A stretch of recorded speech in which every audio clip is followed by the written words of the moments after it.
Well, hello, 3C, and welcome to Expanding Binomials.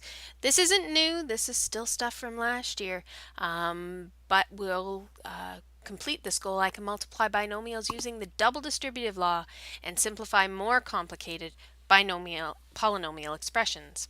So, the double distributive law, this is you won't find this word in the textbook. This is something that I use. Most of the textbooks call it FOIL.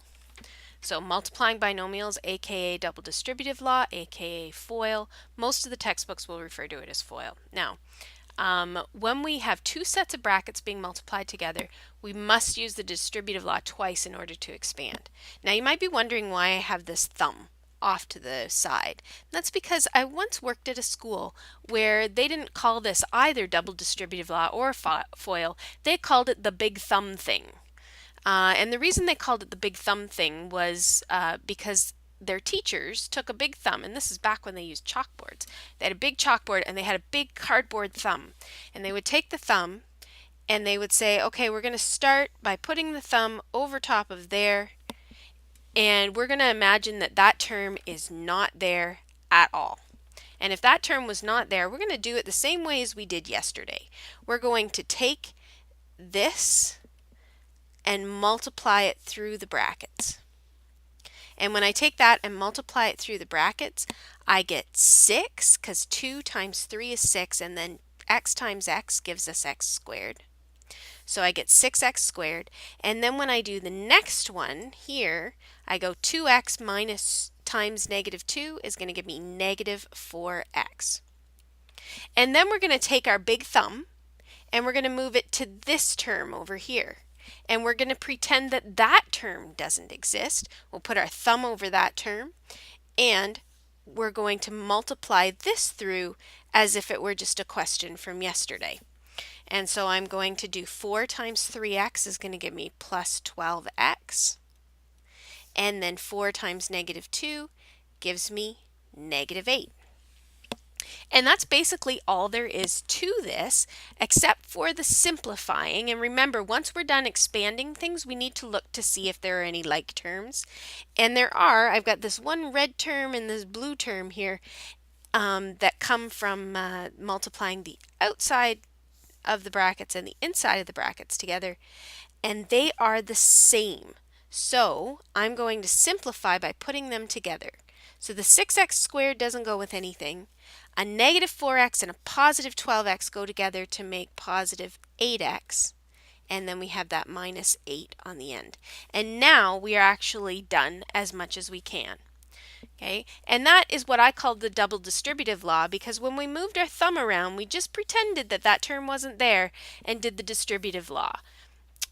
Now, sometimes this is referred to as FOIL. Most of the textbooks call it FOIL, and I'll show you why. I'm going to do the same question talking about FOIL, but I'm going to change my colors here. FOIL stands for first, because I take the first term in each bracket and I multiply them together. So there's where our F comes from, for first. So when I multiply the first two terms, then I get that 6x squared. Now I'm going to multiply the inside terms. Gee, shouldn't I spelled first wrong? Let's take the, whoops. Let's take that off there first. Okay. I'm going to take my green pen here, and we're going to multiply our outside terms. And by outside, I mean the outside of the bracket. See, these two things are inside. Those ones that I circled in green are outside. And we're going to multiply those together. Those are the outside terms, because they're on the outside of the brackets. In other words, I could take my big thummy thing and forget about these two inside terms there. Okay. And when I multiply the outside terms, I get negative. Remember, got to watch that negative sign. 2x times negative 2 gives me negative 4x.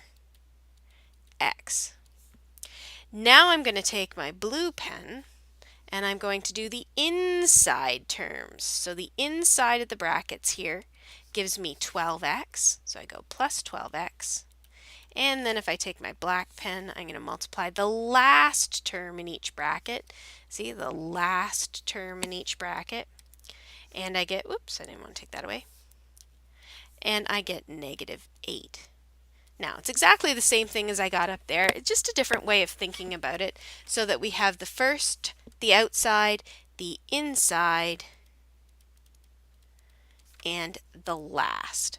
Now, one thing that I don't like about using FOIL is that it's not very useful when it comes to expanding out things that look like this. Stuff that have more than first, outside, inside, and last. Because this one, if I were going to multiply this out, I could multiply the first and the outside and the inside and the last, but I'm missing this thing all entirely, and that needs to be taken into consideration. So we can't just do first, outside, inside, and last. And here's where double distributive law comes in, and I'm actually going to pull down my thumb, and we'll use the thumb thing. Let's actually bring that to the front so that it blocks something out. Okay. So when we do this thing, I'm going to start by putting my thumb over here and pretending that it doesn't exist, and we're just going to multiply the x through the brackets. So I'm going to take my pen and we're going to multiply the x there. So x times 2x squared gives me 2x, and then it's going to be x cubed because I got 1x here and 2x's here. So in total I have 3x's being multiplied together. Now I'm going to take the x and I'm going to multiply it by that, and I get x times 4x means that I have the 4, because this is just a 1. Remember yesterday we learned about the 1, or the last lesson. And x times x gives me x squared. And then I'm going to multiply this there, and that gives me -x. Now I'm going to move my thumb, and I'm going to pretend that that term doesn't exist, and we're just going to multiply that 3 through the brackets. So 3 times 2x squared is plus 6x squared, and 3 times 4x is plus 12x, and 3 times -1 is -3. Now when we're done, we're going to look for like terms. So we'll have a look. I've got an x cubed, an x squared, an x squared, an x, and just a number. Well, the x cubed doesn't go with anything, so we're just going to leave down the 2x cubed. And we've got this -3 on the end that doesn't go with anything. So I'm going to leave that -3 on the end that doesn't go with anything. And other than that, I've got 2x squared terms and 2 just plain old x terms. Now those need to go together. So I've got 4x squareds and 6x squareds. So together that's going to give me plus 10x squareds. 4 and 6 is 10.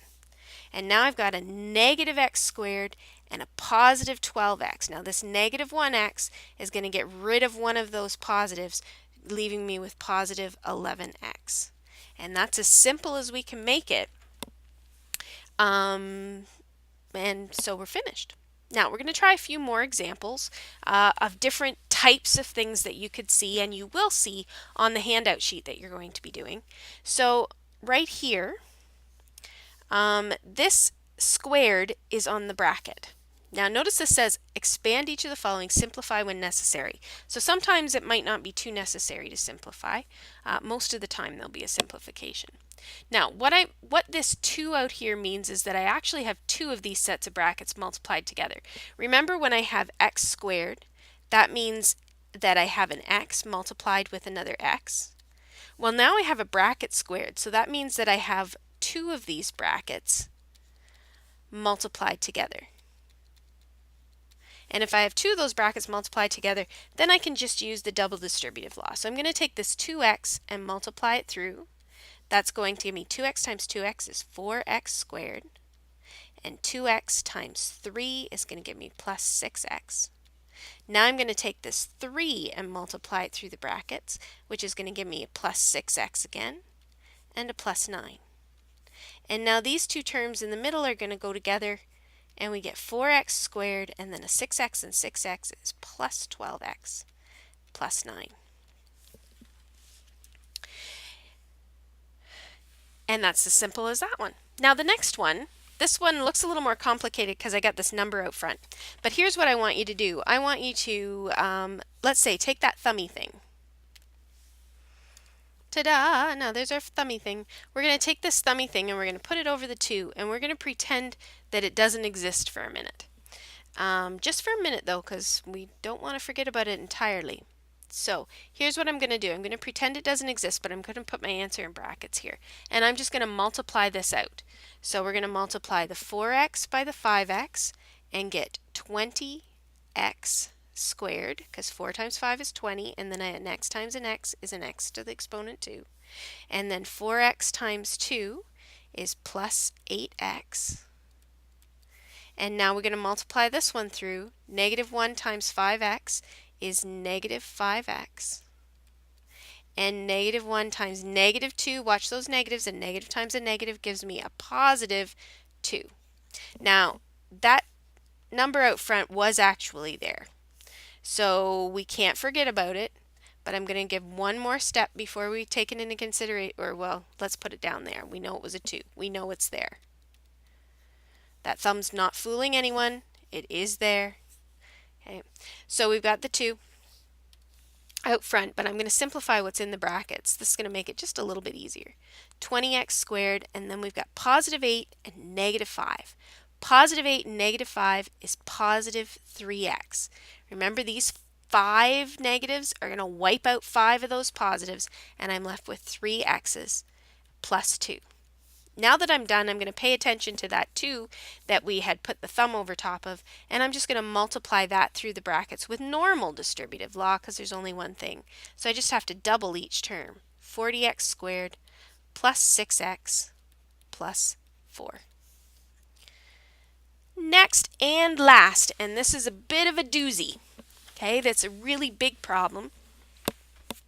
The first thing we have to do is remember what this squared out front means.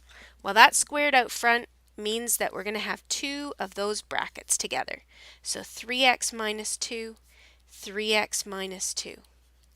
And then subtract 2x plus 1 and 3x minus 7. Now this minus is really important in here. Subtraction changes things. It changes signs after the brackets. Remember when you're subtracting a negative, it changes to a positive? Well, stuff like that's going to happen down here too. So we're going to take that into consideration. The first thing we're going to do though is forget about this 2. We're going to put it out front and we're going to forget about it until we've finished expanding this. So we're going to multiply the 3x through. So 3x times 3x is 9x squared. 3x times negative 2 is negative 6x. Negative 2 times 3x is negative 6x. And negative 2 times negative 2 is positive 4. Now, I'm going to leave this negative here, and I'm going to put a set of brackets, and I'm going to multiply through this bracket. So 2 times 3x is 6x squared. And 2x times negative 7 is negative 14x. And 1 times 3x is 3x. And 1 times negative 7 is negative 7. Now here's what I'm going to do. I'm going to simplify in both sets of brackets here. So basically I'm just doing 2 different problems at once. I could go all the way down with one and all the way down with the other if I wanted to, but I prefer to work all the way across. So I've got 9x squared. Now negative 6 and negative 6 gives me negative 12x and plus 4. And in this brackets, I've got 6x squared, and the negative 14 and the positive 3 go together to give me negative 11x minus 7. Now, I'm going to put this 2 through the brackets, same as I did up here. After I expanded and simplified, then I put the number through out front. And I'm going to pretend like there's a negative 1 out front here, and I'm going to put it through the brackets that it's in front of. So this is what we're going to end up getting. It's going to say 18x squared. I'm just going to double all of these things in here. Minus 24x plus 8. Just doubled everything, just multiplied by 2. And now when I multiply through by negative 1, the only thing that changes are the signs. So negative 1 times 6x squared is negative 6x squared. Negative 1 times negative 11 is positive 11x, and negative 1 times negative 7 is positive 7. Now the very last thing I have to do is collect like terms. And so I get 18x minus 6x is 12x squared. Okay, the squareds. Now notice it's a squared. It's not an x to the fourth or anything like that. When you're collecting like terms, the exponents stay the same. And I get negative 24 and positive 11 is going to give me negative 13x. And then the last thing we're going to do here is take positive 8 and positive 7 and get positive 15. And that is the end of this lesson.